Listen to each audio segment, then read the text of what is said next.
di Firdaus, tempat penyimpanan roh-roh orang benar. Nanti habis itu kepada kebangkitan di dalam kerajaan 1000 tahun. Dan disitulah penghakiman malaikat. Itu kerajaan 1000 tahun itu hari besar itu. Hari besar. Hari ke-7. Hari 7 dari semua. Perhentian dari semua.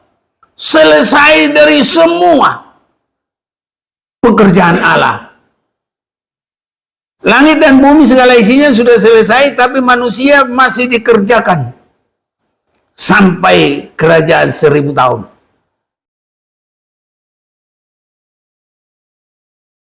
Salam kasih dalam Tuhan kita Yesus Kristus saya sampaikan kepada kita semua, saudara-saudara yang kekasih di dalam Tuhan kita, Tuhan Yesus Kristus.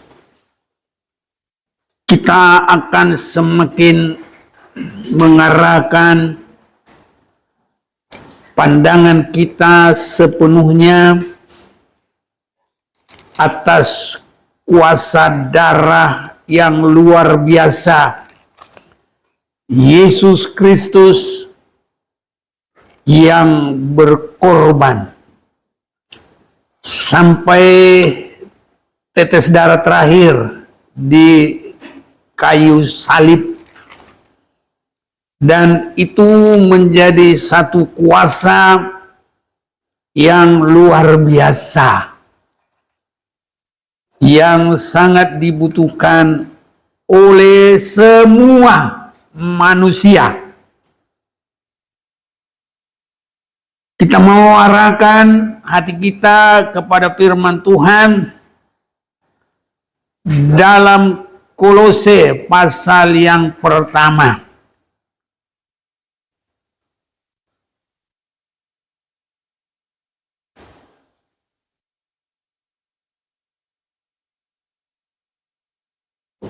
Saya bacakan mulai 19. Karena seluruh kepenuhan Allah berkenan diam di dalam Dia. Yang dimaksud di dalam Yesus Kristus, karena dari perikop di atas adalah keutamaan Kristus. Ayat 20. Dan oleh Dialah Ia memperdamaikan segala sesuatu dengan dirinya, baik yang ada di bumi maupun yang ada di surga, sesudah Ia mengadakan pendamaian oleh darah salib Kristus. Juga kamu yang dahulu hidup jauh dari Allah dan yang memusuhinya dalam hati dan pikiran, seperti yang nyata dari perbuatanmu yang jahat. 22. Sekarang diperdamaikannya di dalam tubuh jasmani Kristus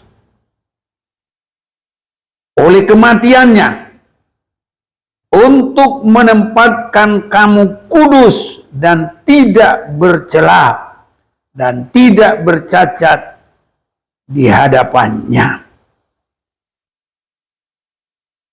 23. Sebab itu kamu harus bertekun dalam iman, tetap teguh dan tidak bergoncang, dan jangan mau digeser dari pengharapan Injil yang telah kamu dengar dan yang telah dikabarkan di seluruh alam di bawah langit, dan yang aku ini Paulus telah menjadi pelayannya. Saya melihat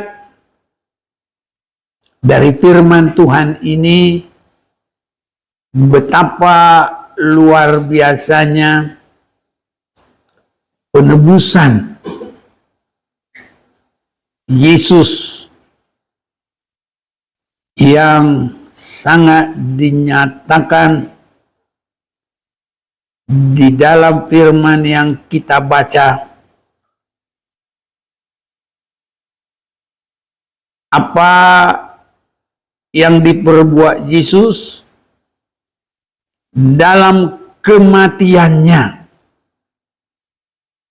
Ayat 22 tadi, sekarang diperdamaikannya di dalam tubuh jasmani Kristus oleh kematiannya untuk menempatkan kamu kudus dan tidak bercela dan tidak bercacat di hadapannya.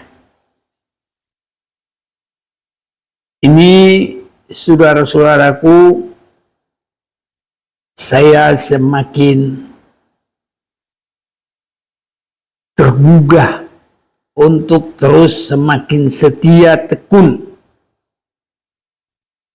Seperti yang kita baca dalam ayat 23, sebab itu kamu harus bertekun dalam iman, tetap teguh, tidak bergoncang.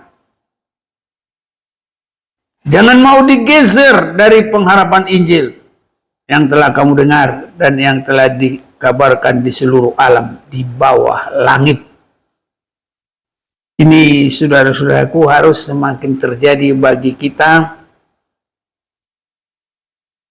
Tekun dalam iman, tetap teguh, tidak bergoncang. Bergeser pun dari pengharapan Injil nggak bisa. Kalau kita duduk, bisa bergeser-geser, cari yang nyaman. Tapi kalau dalam pengharapan Injil, tidak boleh bergeser-geser. Harus tekun. Apalagi ke sana kemari, nggak boleh, saudaraku. Ya, kalau kita sudah semakin melihat. Saya memperhatikan dalam firman ini, Yesus memperdamaikan segala sesuatu dengan dirinya. Baik yang ada di bumi, ini tempat kita sekarang, maupun yang ada di surga. Sesudah ia mengadakan pendamaian oleh darah salib Kristus. Jadi kematian Yesus Kristus itu bukan hanya kita yang hidup di bumi ini. Kematian Yesus di kayu salib itu juga termasuk untuk orang yang sudah duluan ke sorga. Di sini kalau saya perhatikan, itu sebabnya saya semakin bersyukur kepada Tuhan melihat kebenaran firman Tuhan. Kalau yang di sorga saja masih dibutuhkan. Saya mau ajak kita mau baca dulu bersama-sama biar kita baca dengan teliti. Kolose 1 ayat 19 mulai. 1, 2, 3. Karena seluruh kepenuhan Allah berkenan diam di dalam Dia. Dan oleh Dia, Ia memperdamaikan segala sesuatu dengan dirinya. Baik yang ada di bumi maupun yang ada di surga. Sesudah ia mengadakan perdamaian oleh darah salibnya. Cukup. Saya kalau semakin memperhatikan firman Tuhan ini, semakin bersyukur kepada Tuhan. Orang yang sudah di surga juga masih harus membutuhkan darah penebusan Yesus itu. Ini yang kita perhatikan, saudara-saudaraku. Walaupun mereka sudah sempat duduk di surga, itu masih harus membutuhkan darah salib Yesus. Siapakah mereka yang sudah sempat sampai di sana? Itulah orang-orang yang sebelum Yesus datang ke dunia untuk mati tersalib. Saya lihat kalau Henok itu enggak disebut naik ke surga, tapi diangkat. Hanya begitu saja. Yang saya lihat naik ke surga,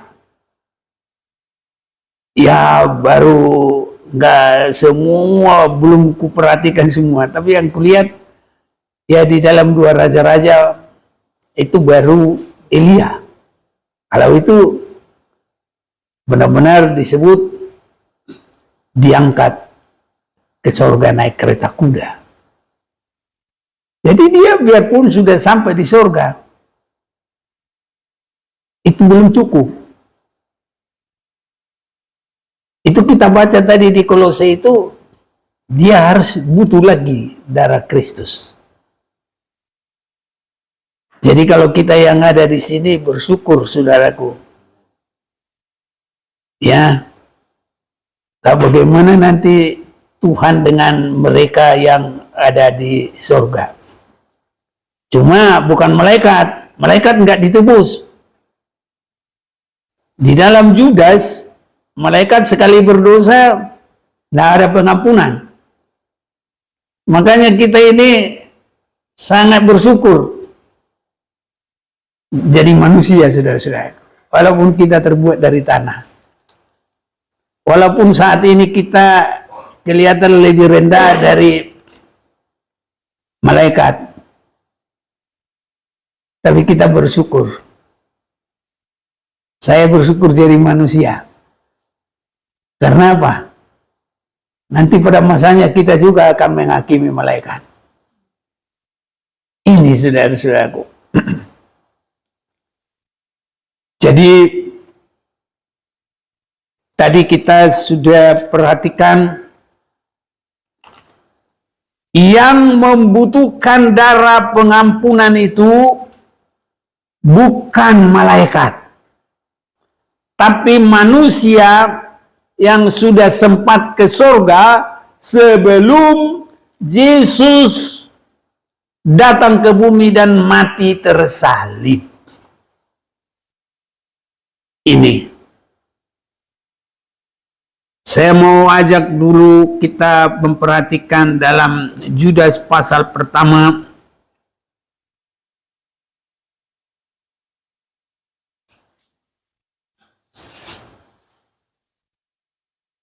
mulai ayat 5.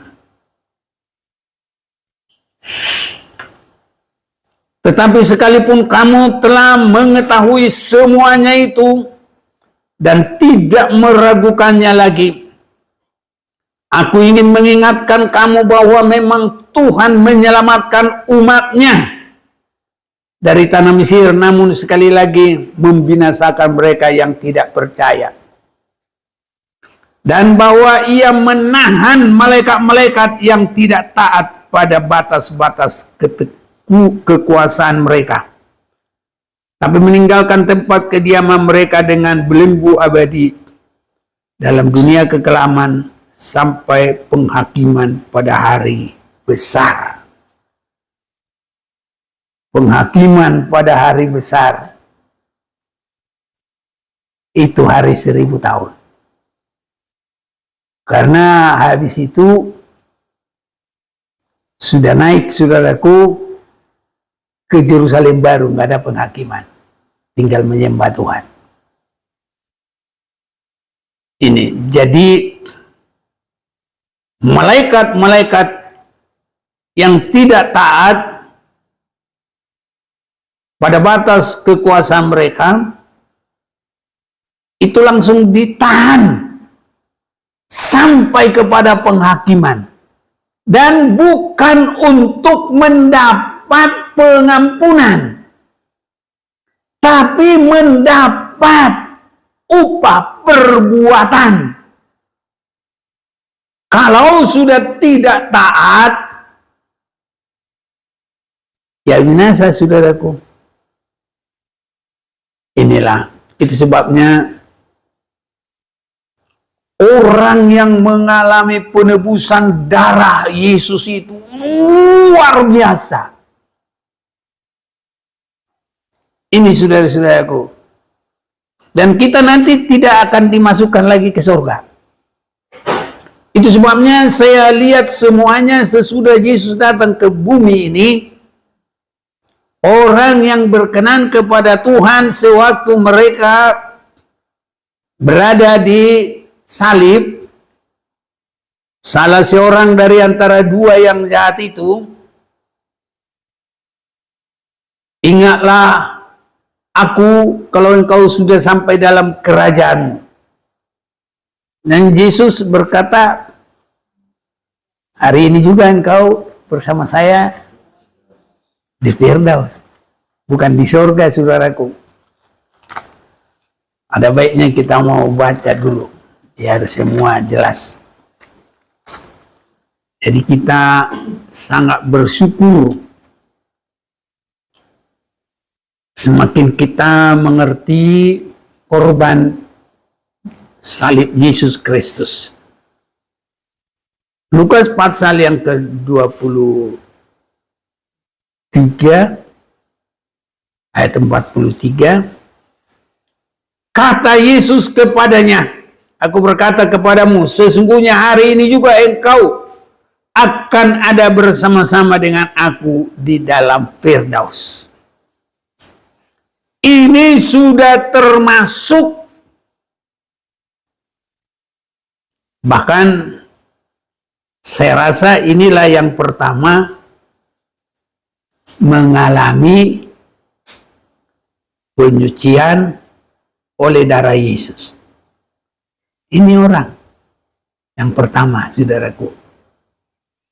Dan Yesus berkata hari ini, sesungguhnya, ini kata ada sesungguhnya, saudaraku, pasti. Ini sesungguhnya, bukan sungguh. Sungguh itu juga sudah hebat. Tapi kalau sesungguhnya, ini juga. Jadi kalau bahasa Inggris itu 3 tingkat. Apa pertama? Better. Yang kedua, yang ketiga.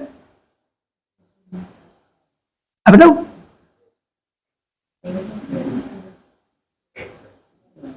Ya pokoknya 3 lah ya. Jadi besar, terbesar, begitu ya. Paling besar. Ah, itu. Ini saudaraku. Jadi saya kalau perhatikan, inilah yang pertama. Justru ini buah sulung ini. Kematian Yesus. Karena nanti kedua yang banyak-banyak itu nanti mulai di dalam Kisah Rasul pasal yang kedua. Mulai 36. Nah itu lebih banyak lagi. Kalau yang satu ini yang pertama sekali. Jadi di Firdaus, tempat penyimpanan roh-roh orang benar. Nanti habis itu kepada kebangkitan di dalam kerajaan 1000 tahun. Dan disitulah penghakiman malaikat. Itu kerajaan 1000 tahun itu hari besar itu. Hari besar. Hari ke-7. Hari 7 dari semua. Perhentian dari semua. Selesai dari semua pekerjaan Allah. Langit dan bumi segala isinya sudah selesai, tapi manusia masih dikerjakan sampai kerajaan 1000 tahun. Dan nanti juga yang terakhir masuk ke kerajaan 1000 tahun adalah orang yang mati dipenggal kepalanya. Ini. Jadi orang yang dipenggal kepalanya. Jadi orang-orang benar sudah tersingkir dulu. 3,5 tahun tersingkir di padang belantara, di padang gurun, ya, tempat pengasingan orang-orang benar. Baru nanti yang terakhir sekali juga masih boleh masuk ke dalam kerajaan 1000 tahun adalah orang-orang yang disiksa dan dipenggal kepalanya oleh antikris. Itu yang terakhir. Karena kalau yang benar, yang nanti akan masuk dalam pengubahan itu melalui penyingkiran di padang belantara.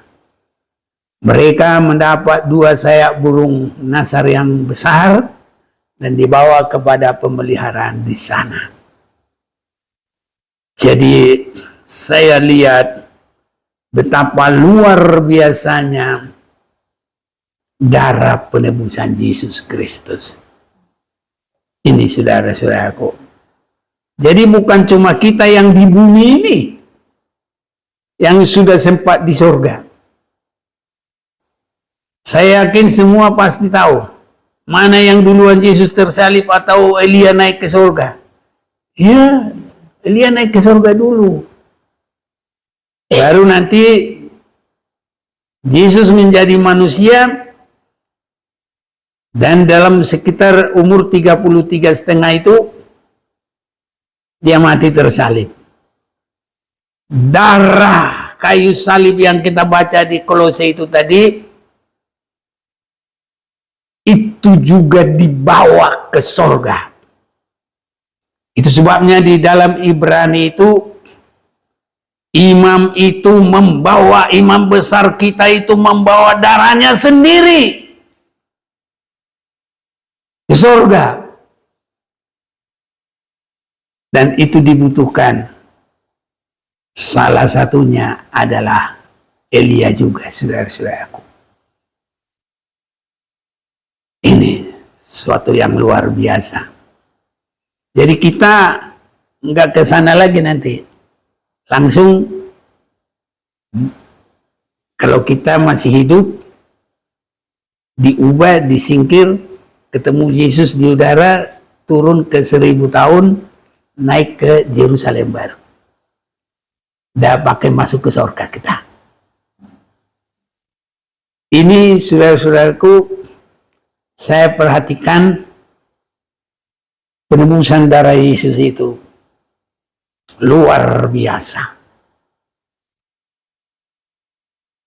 Karena sekarang ini ke surga itu iblis juga masih bisa masuk. Nanti menjelang ke 1000 tahun diperangi dia, tidak boleh lagi dia di sana. Baru dibuang dan diikat dalam lubang yang besar 1000 tahun lamanya. Baru kita masuk dalam kerajaan 1000 tahun itu, nggak masuk ke surga, saudaraku. Langsung masuk Yerusalem baru. Jadi penebusan darah itu luar biasa. Orang yang masih sudah di surga juga masih membutuhkan darah penyucian itu. Karena diperdamaikan dengan Allah di Yerusalem baru, itu hanya dengan darah Yesus Kristus. Itu sebabnya Yohanes 14 ayat yang ke-6. Akulah jalan kebenaran dan hidup. Tidak ada seorang yang sampai kepada Bapa tanpa melalui aku. Itu Bapa yang ada di rumahnya bersama dengan umatnya di Yerusalem baru. Ke sana, saudara-saudaraku, tempat Allah bersama manusia. Sebabnya kita sudah sampai berapa kali membaca, dan ini harus sampai benar-benar kita hayati. Gak hanya tahu, kita hayati. Wahyu 21 itu ayat 3. Lalu aku mendengar suara yang nyaring dari tahta itu berkata, lihatlah kemah Allah ada di tengah-tengah manusia. Ini kemah Allah, rumah Allah.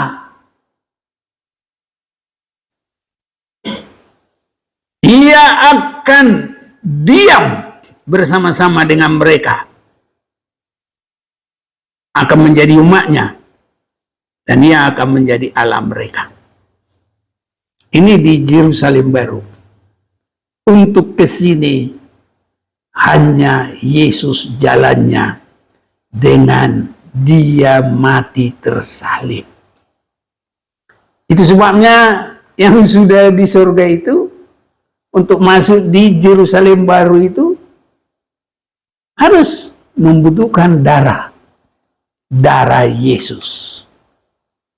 Itu sebabnya tadi ayat yang ke-19-20, karena seluruh kepenuhan Allah berkenan diam di dalam Yesus, dan oleh Yesuslah ia memperdamaikan segala sesuatu dengan dirinya, baik yang ada di bumi maupun yang ada di surga, sesudah ia mengadakan perdamaian oleh darah salib Kristus. Juga kamu yang dahulu hidup jauh dari Allah dan yang memusuhinya dalam hati dan pikiran, seperti yang nyata dari perbuatanmu yang jahat, sekarang diperdamaikannya di dalam tubuh jasmani Kristus oleh kematiannya, untuk menempatkan kamu kudus dan tak bercela dan tak bercacat di hadapannya.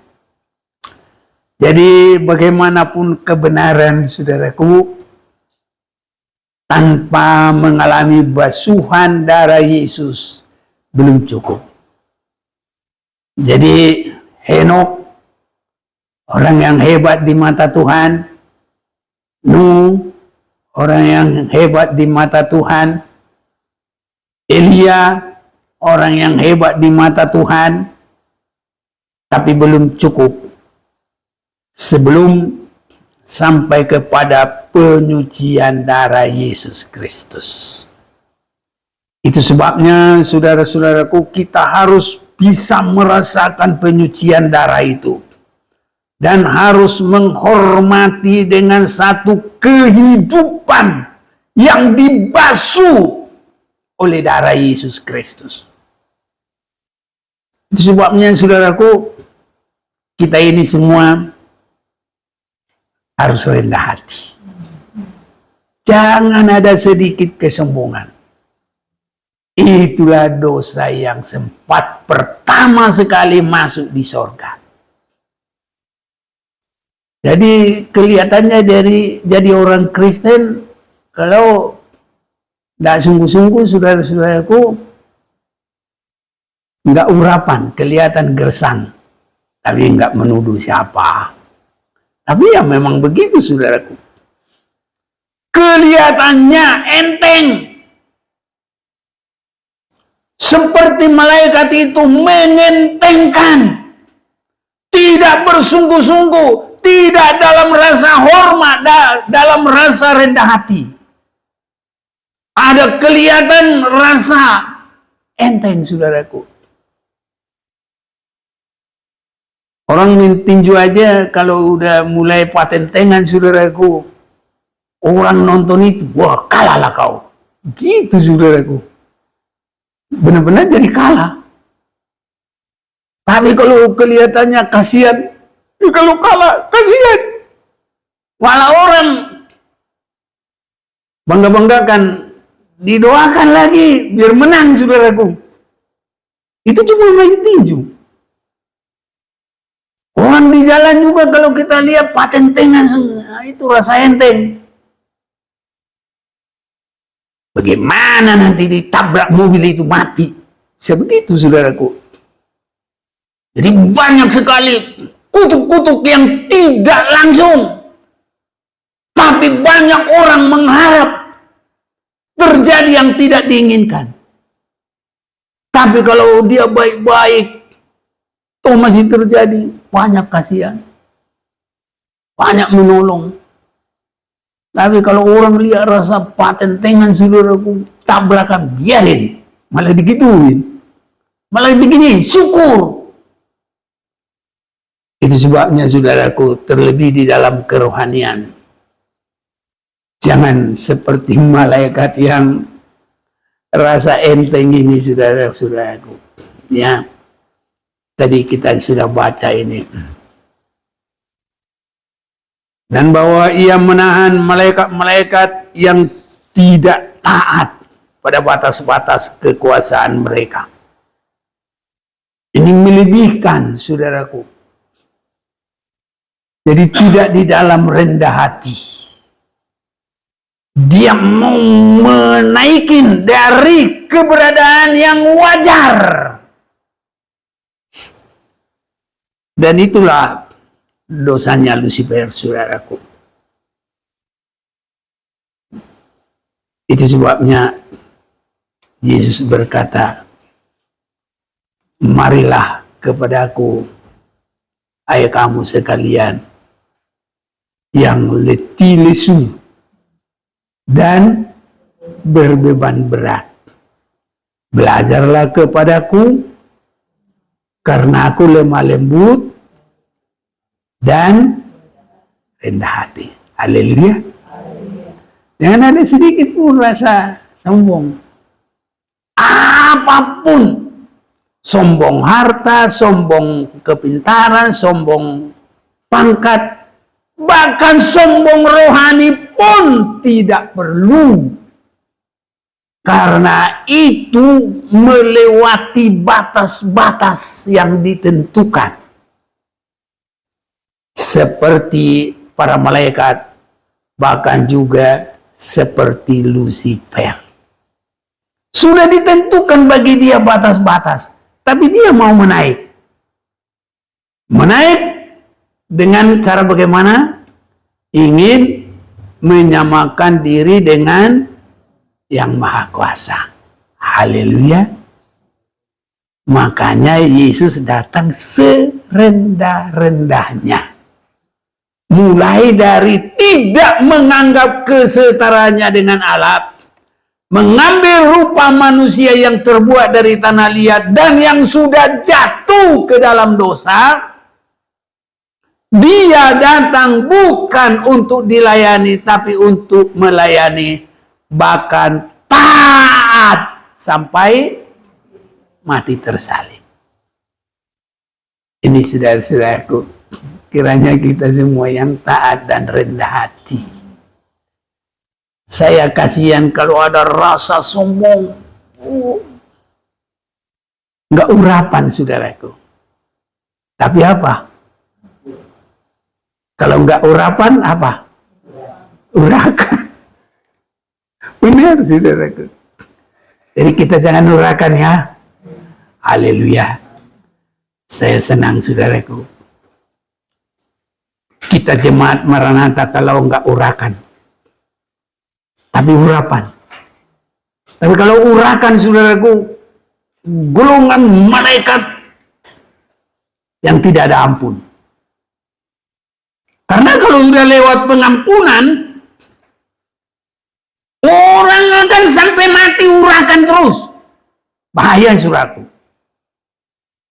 Jadi kita ini, puji Tuhan, saya yakin kita yang ada di sini semua nggak ada urakan, tapi yang ada urapan. Dan saya doakan itu, saudaraku, adalah ada pada kita. Jadi salib Yesus itu paling rendah. Ya. Jadi paling tinggi itu meninggikan diri itu sombongnya Lucifer. Dan malaikat-malaikat ini melebihi dari apa tadi? Batas-batas. Iya, saudaraku. Jadi kita jangan melebihi batas. Dan batas bagi kita adalah hendaklah kamu memiliki pikiran yang ada seperti pada Yesus Kristus. Itu batas, saudaraku. Itu batas. Banyak orang tidak mengerti. Tapi kalau kita mengerti itu, oh, luar biasa. Itu sebabnya kejatuhan dari malaikat ini, dan bahwa ia menahan malaikat-malaikat yang tidak taat pada batas-batas kekuasaan mereka. Nggak legowo, nggak rasa terima. Jadi kita makanya disebut banyak mengucap syukur. Itu berterima. Kalau orang nggak banyak mengucap syukur, bersoal jawab, kata-kata tinggi-tinggi tapi kosong. Enggak urapan, tapi urakan saudara-saudaraku. Tidak ada di sini menuduh, tapi adalah kita belajar diberkati Tuhan. Ini saudara-saudaraku. Dan kita tidak akan buat peraturan dari mana-mana, tapi hanya firman dibukakan. Hanya itu saja, tidak ada yang lain. Jadi saudara-saudaraku, mohon tidak ada yang marah sama saya. Bela diri nih. Bukan bela diri saudaraku. Karena kalau marah kepada saya itu nggak dibela Tuhan loh. Kalau saya omong kosong dari diriku, wah, patentingan. Oh ini hartaku, ini.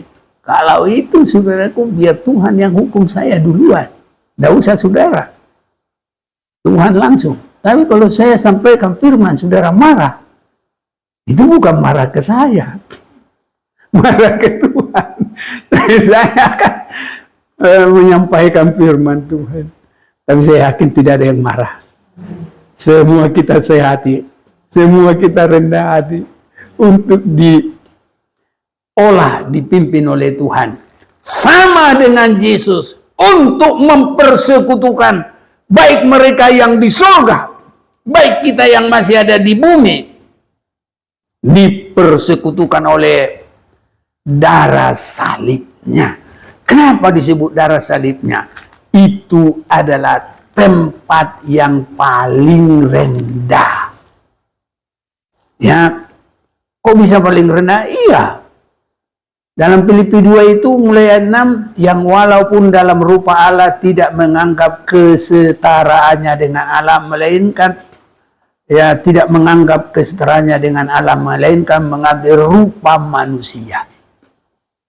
Dan di dalam rupa manusia dia bukan untuk dilayani, tapi untuk melayani, taat sampai mati tersalib. Itu paling rendah. Dan itulah yang dibutuhkan, mempersatukan mereka yang sudah sempat di sorga. Nah, ini yang kita perhatikan di sini. Dan oleh dialah ia memperdamaikan segala sesuatu dengan dirinya, baik yang ada di bumi maupun yang ada di sorga. Jadi mereka yang sudah sempat naik ke sana masih butuh darah Yesus. Belum cukup, saudaraku. Mungkin berkata begini, wah kita udah sampai di surga. Belum cukup. Nah, jadi kenapa saudara-saudaraku mengerti Yesus dalam penebusannya, dan kita juga mengambil apa yang ada di dalam Yesus. Kita baca dulu ini biar jelas Filipi pasal 2 ini. Hendaklah kamu dalam hidupmu bersama menaruh pikiran dan perasaan yang terdapat juga di dalam Kristus Yesus. Jadi walaupun mereka sudah di surga, masih dibutuhkan perasaan, pikiran, dan perasaan yang terdapat juga dalam Kristus Yesus. Itu kalau kita lanjut, yang walaupun dalam rupa Allah tidak menganggap kesetaraannya dengan Allah itu sebagai milik yang harus dipertahankan. Jadi harus benar-benar rendah hati. Karena Tuhan itu tidak mau terulang sekali lagi seperti dosa dari Siapa? Lucifer. Mau lagi, saudaraku. Di sini intinya, rendah hati.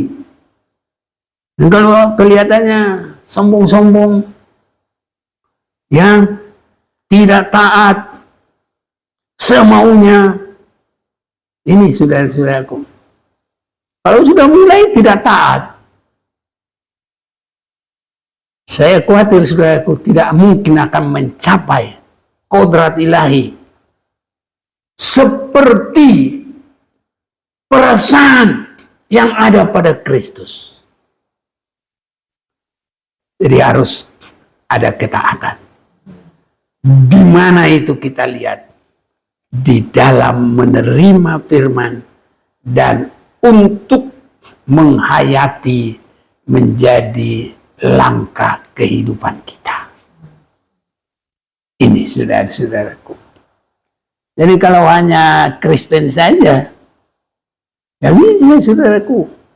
Orang yang di surga saja masih butuh darah Yesus. Apa yang harus butuhkan di situ? Harus mengerti pikiran dan perasaan yang ada pada Yesus Kristus. Haleluya. Saya senang saudaraku. Saudara senang? Haleluya. Itu sebabnya saudara kita mau menyembah Tuhan dengan sungguh-sungguh. Di malam hari ini, dalam kesempatan ini. Kita mau sembah. Tuhan, pikiran yang ada padamu dan kerendahan yang ada padamu, biarlah itu terjadi bagiku, supaya saya layak bersama dengan Tuhan di Yerusalem baru.